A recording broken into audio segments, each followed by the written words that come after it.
Hello guys, welcome back to sociology classes. Today our topic is Hindu Marriage Act 1955. Okay, BA Part 2 first paper Hindu विवाह अधिनियम आज का हमारा topic है.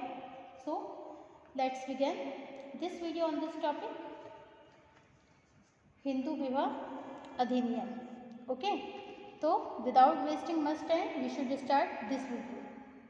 हिंदू विवाह अधिनियम, हिंदू मैरिज एक्ट, ओके, 1955.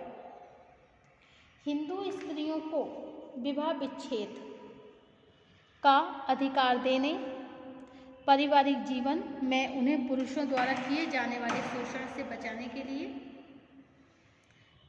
यह महत्वपूर्ण कानून सन 1955 में पारित किया गया. इस अधिनियम के द्वारा पिछले सभी वैवाहिक अधिनियमों को समाप्त करके सभी हिंदुओं के लिए एक समान वैवाहिक कानून लागू किया गया.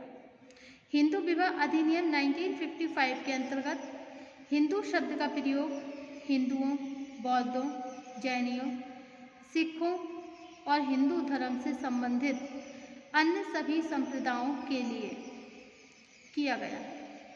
यह अधिनियम 18 मई 1955 में जम्मू और कश्मीर को छोड़कर संपूर्ण भारत में लागू हुआ. इस अधिनियम के प्रमुख विभागों, डिविजन्स और उनके समृद्ध नियमों को संक्षेप में निम्न प्रकार समझा जा सकता है. Okay, is that clear?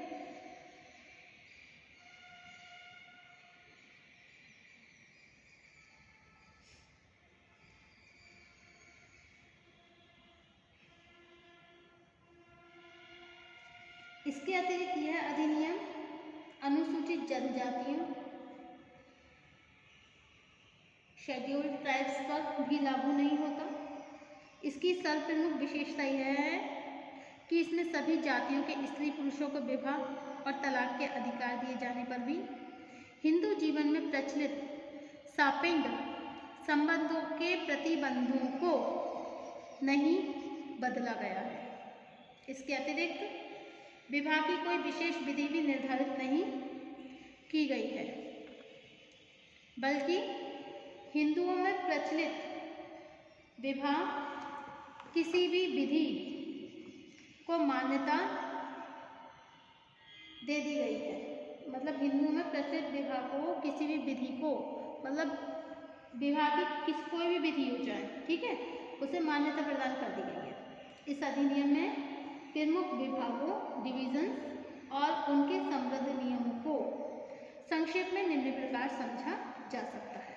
Okay, अब है आपका नेक्स्ट पॉइंट है condition of marriage. Okay, condition of marriage, विवाह की शर्तें. किन्हीं भी दो हिंदुओं के बीच विवाह संबंध मान्य होगा यदि वे निम्नलिखित शर्तें पूरी करते हो. नंबर 1, स्त्री या पुरुष में किसी का भी दूसरा जीवन साथी विवाह के समय जीवित न हो. स्त्री पुरुष में से किसी का भी जीवन साथी, मतलब किसी का भी दूसरा जीवन साथी विवाह के समय जीवित न हो. नंबर 2 है, दोनों पक्षों में से विवाह के समय कोई भी पक्ष जड़मती, स्टूपिड अथवा पागल ना हो. ठीक है, मतलब कोई भी व्यक्ति, चाहे पुरुष हो चाहे स्त्री, वो पागल ना हो. नंबर 3 पॉइंट है, विवाह के समय लड़के की आयु 18 और लड़के की आयु होती है 18 और लड़की की आयु 15 से कम ना हो. न्यूनतम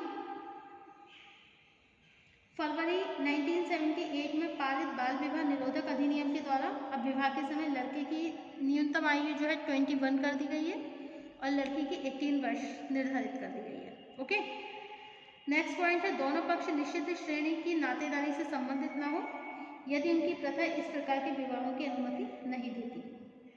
नंबर 5 है, दोनों पक्ष एक दूसरे के सपिंड न हो यदि उनकी परंपरा के अनुसार सपिंड विवाह मान्य है तो ऐसे विवाह भी हो सकते हैं. एंड नेक्स्ट है, यदि वधू की आयु 18 से कम है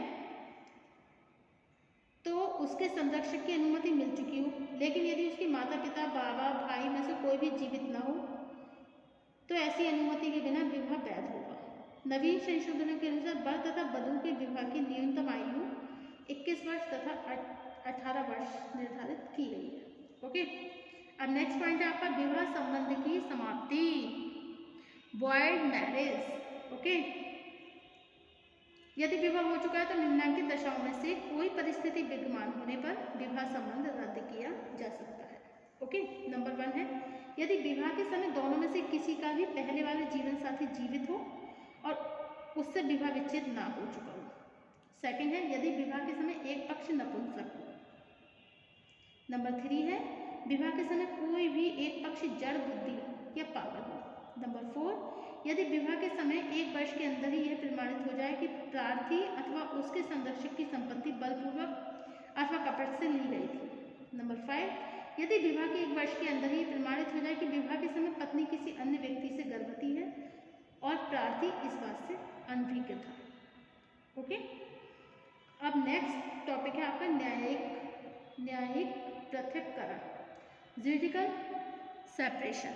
ओके, न्यायिक पृथक्करण का अर्थ होता है न्यायालय द्वारा पति पत्नी को एक दूसरे से पृथक रहने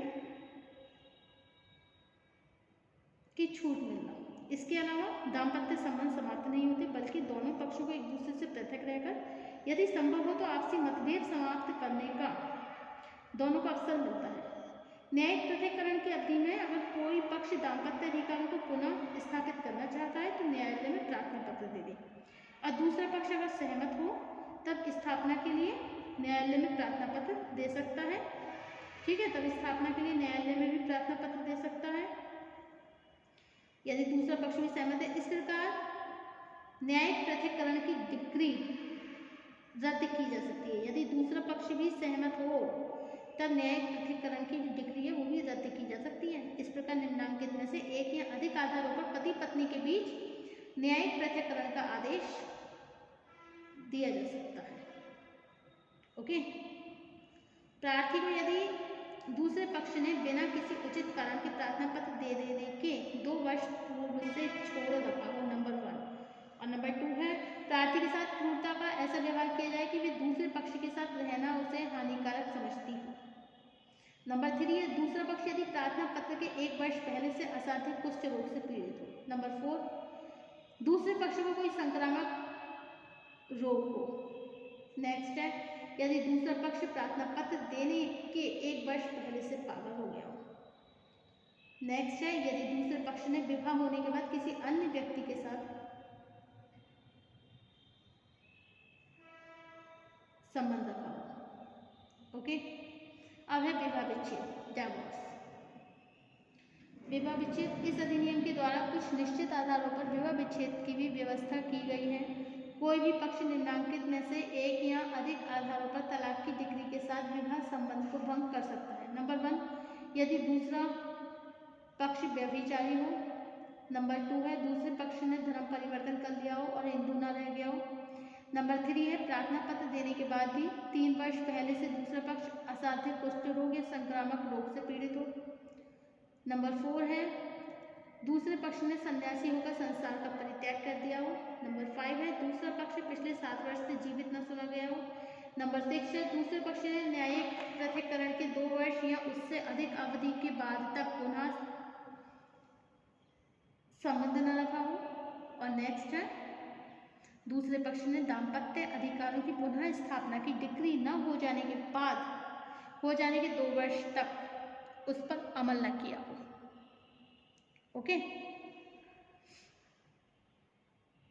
विवाह विच्छेद की वर्तमान स्थिति को समझने के लिए विशेष विवाह अधिनियम 1954 स्पेशल मैरिज एक्ट 1954 से संबंधित कुछ विशेषताओं को भी समझना आवश्यक है। ओके, नंबर 1 है आपका पति पत्नी विवाह के बाद 1 वर्ष या अधिक समय से एक दूसरे से अलग रह रहे हैं। नंबर 2 वे एक दूसरे के साथ रहने में असमर्थता महसूस कर रहे हैं। नंबर 3 उन्हें विवाह विच्छेद करने के लिए आपस में समझौता कर लिया हो।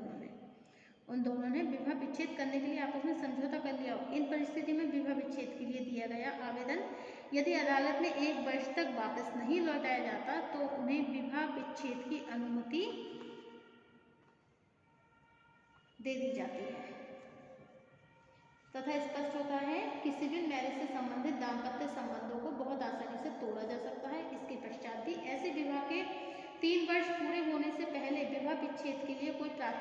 नहीं दिया जा सकता।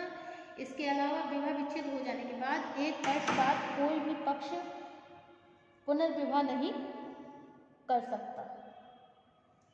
ओके।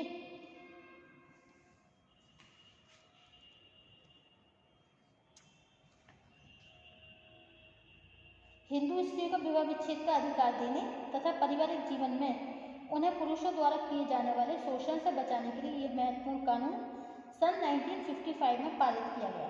इस अधिनियम के द्वारा पिछले सभी वैवाहिक अधिनियमों को समाप्त करके हिंदुओं के लिए एक समान वैवाहिक कानून लागू किया गया।